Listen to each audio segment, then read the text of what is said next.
बार की बात है, एक बड़ा शहर था जहाँ लोग अपनी रोजमर्रा की जिंदगी में व्यस्त रहते थे। उस शहर में दो बच्चे रहते थे, एक का नाम अर्जुन था और दूसरी थी मीरा। अर्जुन और मीरा दोनों बहुत बहादुर थे और हमेशा नई नई चीजों को खोजने में लगे रहते थे। दोनों को अपने शहर के हर कोने में घूमना और नई जगह देखना बहुत पसंद था। एक दिन अचानक शहर में अजीब चीजें होने लगी। लोग अजीब बर्ताव करने लगे और कुछ लोग अचानक से ज़ॉम्बी बन गए। ये ज़ॉम्बी बहुत धीमे चलते थे, लेकिन जहाँ जाते थे तोड़ फोड़ मचा देते थे। उन्होंने कारें पलट दी, इमारतें गिरा दी और पूरा शहर बर्बाद करने लगे।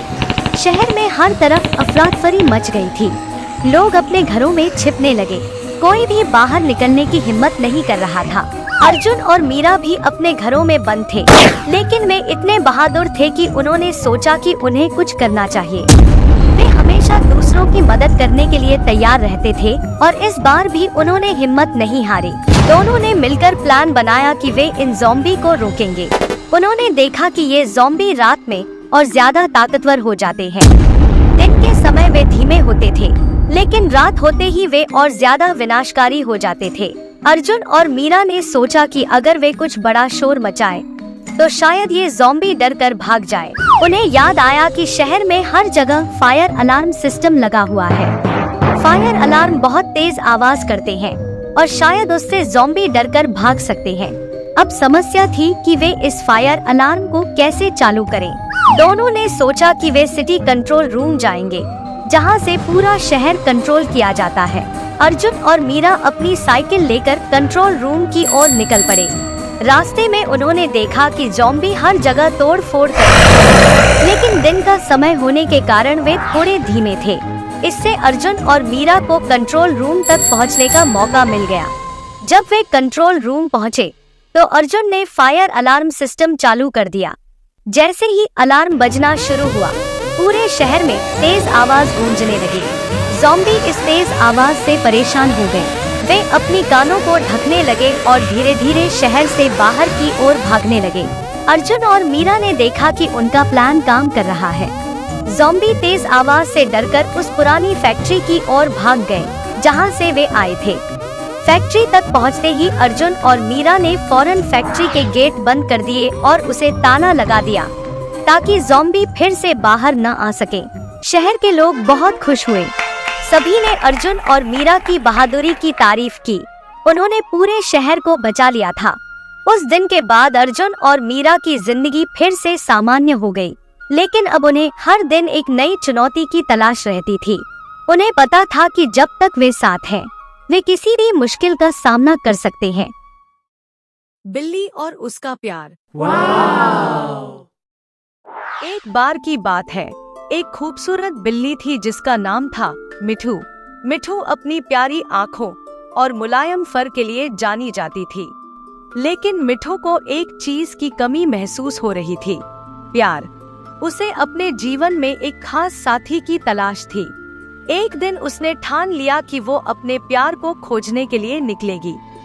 मिठू ने अपनी माँ से कहा, माँ, मैं प्यार की खोज में जा रही हूँ। माँ ने हंसते हुए कहा, ध्यान रखना बेटी, प्यार मिलना आसान नहीं है। मिठू ने सिर हिलाया और अपनी यात्रा पर निकल पड़ी। पहला ठिकाना था गिल्ली गिल्ली चौराहा, जहाँ सभी जानवर इकट्ठा होते थे। मिठू वहाँ पहुँची और उसने वहाँ के काले बिल्ली राजू को देखा। राजू बहुत ही शरारती था। मिठू ने उसे देखा और कहा, क्या तुम मेरे साथ चलोगे? मैं अपने प्यार की खोज कर रही हूँ। राजू हंसते हुए बोला, प्यार की खोज? पहले मुझे एक मछली खिला दो, फिर मैं तुम्हारा साथी बनूंगा। मिठू ने सोचा, चलो कुछ मछलियाँ ही पकड़ लेती हूँ। उसने जल्दी से मछलियाँ पकड़ने की कोशिश की, लेकिन वो मछलियाँ बहुत तेज थी और मिठू बार बार गिरती गई। राजू उस पर हंस रहा था। फिर मिठू ने सोचा, मैं क्यों राजू के साथ रहूं? मुझे अपने प्यार की खोज खुद करनी चाहिए। इस सोच के साथ वह आगे बढ़ी। अगले स्थान पर उसे एक प्यारा पपी मिला। उसका नाम था टॉमी। टॉमी बहुत ही दयालु और प्यारा था। मिठू ने उसे कहा, क्या तुम मेरे साथ चलोगे? मुझे प्यार की तलाश है। टॉमी ने कहा, बिल्कुल, लेकिन पहले मैं तुम्हें एक खेल खेलाना चाहता हूँ। उन्होंने एक दूसरे के साथ खेल खेला और मिठू ने हंसते हंसते खेल में भाग लिया। अचानक टॉमी ने एक गेंद उठाई और गेंद को दूर फेंक दिया। मिठू दौड़कर गेंद लाने गई, लेकिन वह गेंद एक तालाब में गिर गई। जब मिठू तालाब के पास पहुंची, तो अचानक उसका ध्यान वहां के सुंदर कमल के फूलों पर गया। उसने सोचा, वाह, ये तो कितने सुंदर है। उसने कमल के फूलों को सूंघते हुए कहा, ये तो मेरे प्यार से भी खूबसूरत है। इस पर टॉमी ने कहा, मिठू, प्यार केवल खूबसूरती में नहीं होता, यह दिल के एहसास में होता है। फिर मिठू ने कहा, ठीक है, चलो मैं तुम्हें और भी जानवरों से मिलवाती हूँ। दोनों ने मिलकर और जानवरों की खोज शुरू की। उन्होंने एक काले कौवे काकू से भी मिला। काकू ने कहा, प्यार तो बाहर में है, तुम एक बाग में जाओ, वहाँ तुम्हें अपने प्यार का एहसास होगा। मिठू और टॉमी बाग की ओर चल पड़े। बाग में पहुंचकर मिठू ने देखा कि वहाँ एक सुंदर सफेद बिल्ली खेल रही थी। मिठू के दिल की धड़कन तेज हो गई। वह उस सफेद बिल्ली के पास गई और बोली, हाय, मेरा नाम मिठू है, क्या तुम मुझे अपना दोस्त बना सकती हो?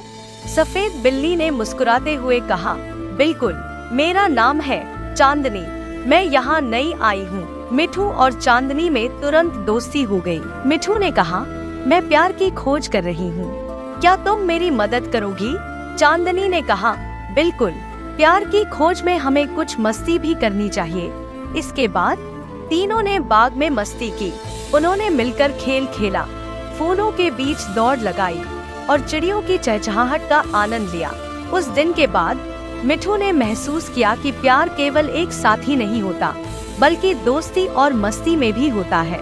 मिठू ने अपने नए दोस्तों के साथ मिलकर प्यार और दोस्ती का असली मतलब समझा। इस तरह मिठू ने सीखा कि प्यार केवल एक साथी की खोज नहीं है, बल्कि वो सभी प्यार भरे रिश्ते हैं जो हमें खुश करते हैं। मिठू ने अपनी यात्रा को सफल मानकर घर लौटने का निर्णय लिया और अपने अनुभवों को अपनी माँ के साथ बांटा। जब मिठू घर पहुंची, तो उसकी माँ ने कहा, क्या तुमने प्यार पाया? मिठू ने मुस्कुराते हुए कहा, हाँ माँ, मैंने अपने प्यारे दोस्तों के साथ प्यार पाया है। माँ ने प्यार से कहा, याद रखना, प्यार हर जगह होता है। इस तरह मिठू ने सीखा कि प्यार की खोज में सबसे जरूरी चीज है दोस्तों का साथ और हंसी मजाक का पल।